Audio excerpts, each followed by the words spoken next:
Word problem हा एक स्टोरीप्रमाणे आहे असे समजून घेतल्यास तर उदाहरण सोडवणे जास्त सोपे जाते. आता आपण उदाहरण वाचूया. Ajay had ₹66 and Riya had ₹27. What was the total amount they had together?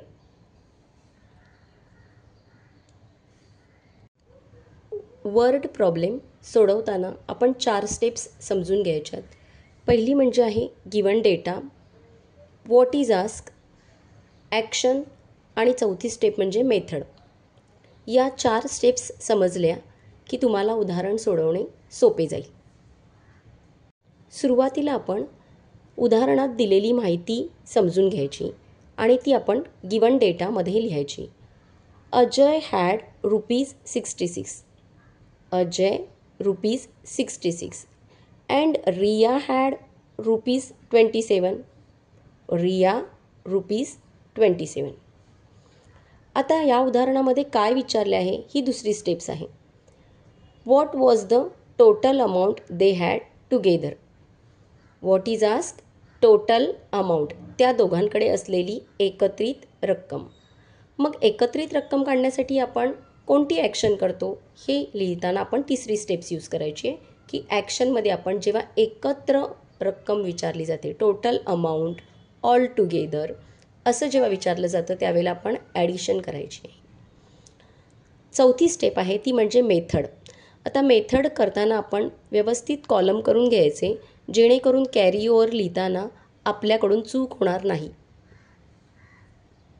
Ajay had ₹66 and Riya had ₹27.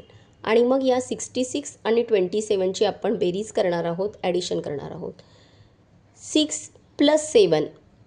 आता 6 हा छोटा अंक आहे त्यामुळे तेवढे आपण इथे लाईन्स काढायच्या आहेत आणि 7 हा बिगेस्ट नंबर आहे म्हणून 7च्या पुढे 6 आपण काउंट करायचे आहेत.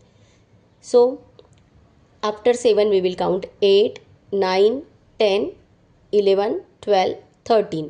13 हे अशा पद्धतीने लिहिले जातात त्यामुळे युनिट प्लेसमधला 3 आपण इथे लिहिणार आहोत आणि 1 हा जो टेन्स प्लेसमधला आहे तो आपण कॅरी ओव्हर म्हणून इथे ॲड करणार आहोत. इथे सगळ्यात महत्त्वाची विद्यार्थ्यांकडून चूक होते की ते कॅरी ओव्हर ॲड करायला विसरतात. त्यामुळे नेहमी लक्षात ठेवा की कॅरी ओव्हर पहिला लगेच या अंकामध्ये ॲड करून घ्यायचा. So 1 + 6 = 7 and 7 + 2 = 9. आणि मग एकत्रित बेरीज आलेली आहे 93. Final answer is 93. So we will write the total amount ₹93.